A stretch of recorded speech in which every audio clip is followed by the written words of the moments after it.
This video is intended to provide an overview of what is a SMART goal. The use of the acronym SMART has been utilized for decades in organizations to help determine essential components of effective goals when engaging in organizational planning. For the purpose of this overview, we are going to look at SMART goal development specifically for planning teams within schools.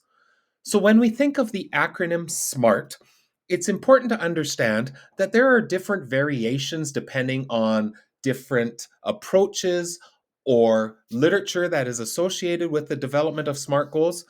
We are going to utilize the following breakdown when it comes to what does the SMART mean when establishing SMART goals. S stands for specific. Do our goals have specificity to really hone in on what we are trying to target or impact through our goal setting and resulting collective efforts? Are the goals measurable? Can we determine if we've achieved success through the creation and work on our goals? A is the goal attainable? That is it a target that we anticipate can stretch us as a team, but is still within grasp for us to be able to accomplish? Our focus is on being results oriented. This is often one of the things to really think about as a team is what are our efforts working towards? What are the results we hope to see? And T being time bound. Do we have a specific target date that we are looking at to be able to say we've achieved our goal? So let's break each one of these down to look at goals through some non-examples and then examples of what each one of these components can look like when being effectively established within our goal planning. So let's look at specific. In this first example, we will see student success in reading as a result of improving our literacy instruction. So there's actually 2 degrees of vagueness within this goal. The first is the fact that we will see student success in reading. We have not defined what success looks like, and reading is a very, very broad area that we are looking to impact.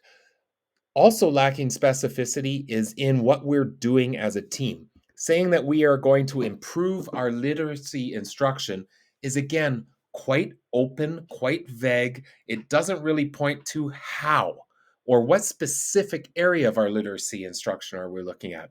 This goal would certainly not pass the specificity test. Let's look at what it would look like if we could add a degree of specificity. So by June, we will see 85% of students improve their reading comprehension. So now we've not only defined success, that being 85% of our students, but we've also honed in on what part of reading. We've now made it really specific on what are we trying to impact specifically. And then you'll also note that we've determined it's going to be measured by our annual literacy screener, but as a result of explicit instruction in comprehension strategies. Now, as a team, we have something that we are specifically looking at to try and make an impact in our classrooms. Now, there's still enough room within explicit instruction to be able to ebb and flow, to be able to find as a team what are those strategies, what are working more effectively than others.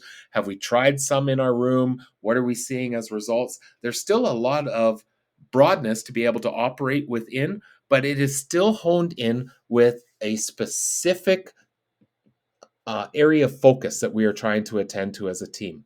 All right, let's look at M. M being measurable. In our first example, by the end of semester 1, we will see increased student engagement. Now, the aspiration that we're infusing project-based learning into our classroom instruction and unit plans, that's fantastic. That's great work for a team. However, saying that we'll see increased student engagement, that's really difficult to measure. This is the type of goal where we could reach the end of semester 1 and say, have we accomplished this? And our response might be, yeah, I think so. Yeah, maybe. But because we haven't defined engagement and then we haven't defined what increased, it's really hard to say if we have seen success in this goal. If we were to make a subtle shift to this, this is what it could look like. By the end of semester one, we will see an increase of 20% or more reported student engagement as measured by a student engagement exit slip. So, what they're doing as a team hasn't changed. They're still going to look at learning more about and infusing project-based learning as their efforts when engaging in some collaborative planning, but now they've made it measurable. They've said, we're going to use an exit slip. And I've worked with many teams where to make their goal measurable, part of their work was to create some type of mechanism to be able to measure what they're looking for. This is a great example that they're going to create that exit slip. We're going to utilize it before we start to set a baseline. And then at the end of semester one, we're going to hope to see on this exit slip that 20% more students are reporting engagement. Now, once they make that exit slip and then gather a baseline, they might find out that an increase of 20% is either not possible or maybe not lofty enough for us. They might make that adjustment. But again, this has made that goal 100% measurable now to determine, have we achieved success? A, attainable.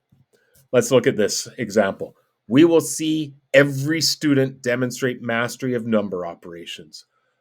This may be a great example of a wildly important goal, something that we are trying to attain, but I would suggest saying every student demonstrates mastery. That might be inspirational, but it may not be attainable. And what I mean by that is, as a team, we may work for years and years and years and still never see us attain this particular goal.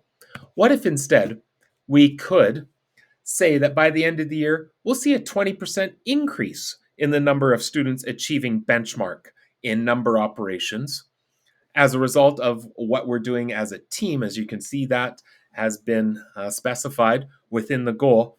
But this allows us to say, all right, this is attainable. And we can then start to track as we go through the year, where are we currently at? 3 months later, how many of our students are already at benchmark? Who's not? And what do we now need to do to be able to help continue to build that mastery around number operations? This again gives us something attainable to look for, which then can generate a number of small wins and celebrations as we work towards it. R, results oriented. As mentioned, this is the area that I often see teams struggle and go down the route of establishing goals, such as the one you see here. By May, we will have developed a performance-based assessment for all units of study. This is an exceptional area of focus that the team is working towards, but it's not the goal. It's the strategy. It's what we are going to do to try and reach our goal. The question I would have when reviewing this goal is, that is a great endeavor. Why? What are you hoping to achieve by developing performance-based assessments? So what if we were to rephrase it to say, by May, we will see 75% of students reporting deeper understanding of their learning as measured by a student survey as a result of your performance-based assessment work. Now, the work that we're doing is not the what, is not the why. The why is we want to increase students that feel they're having a deeper understanding of their learning. That's why we're introducing performance-based assessments. This is really critical that it doesn't become activity focused as a team, but rather that our efforts are about the results we're trying to achieve. Let's move on to time bound. This is likely the most easiest part of the acronym, because all we're trying to do is put a when would we expect to be able to have achieved our goal?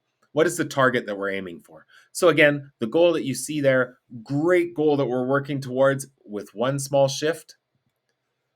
If we said by the end of semester, or by the end of a 3-week sprint, or by the end of the year, or by the end of next 2 years, if we were working in a different team organization where maybe we have students looping for multiple years, or we're a team that spreads out across multiple grades. Trying to make it time bound is critically important. So, one of the tools that becomes really useful when establishing goals is this simple close statement that we've used with many, many organizations. By simply filling in the blanks for what you see here, it can help us achieve the 5 components of a truly effective SMART goal. Wishing you all the best in your collaborative planning efforts for your teams.